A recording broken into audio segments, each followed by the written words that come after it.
তীর্থযাত্রীবাহী বাস দুর্ঘটনা আহতদের পাশে বিধায়ক তপন দাশগুপ্ত।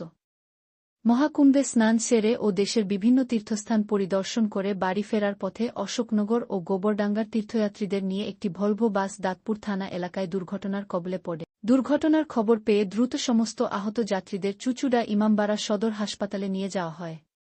খবর পেয়ে তৎক্ষণাৎ হাসপাতালে উপস্থিত হন সপ্তগ্রাম বিধানসভার বিধায়ক তপন দাশগুপ্ত। তিনি আহতদের সঙ্গে কথা বলেন এবং তাদের চিকিৎসার জন্য সমস্তরকম সহায়তার আশ্বাস দেন।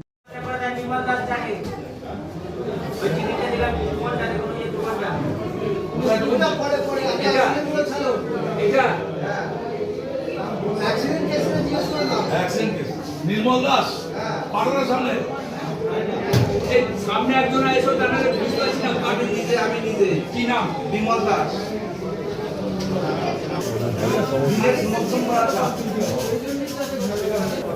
অস্থায়ী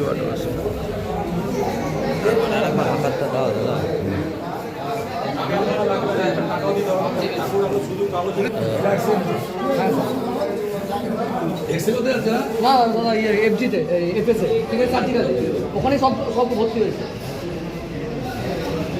এইগুলো যেগুলো ভর্তি হলো না আমি জীবনভাবে কিছু করে দিচ্ছি এগুলো একটু ঠিকমতো যাতে দেখে দাও। কুম্ভর থেকে ফিরছিল একটা লাক্সারি বাস মহেশ্বরপুরের ওখানে অ্যাক্সিডেন্ট হয়েছে।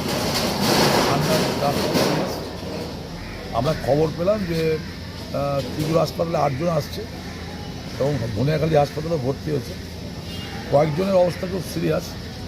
খবর পেয়ে এসেছি, এখানে সব অ্যাডমিশন করানো হলো যাতে ভালো ট্রিটমেন্ট হয় তার বন্দোবস্ত আমরা করেছি, কোনো রকম অসুবিধা।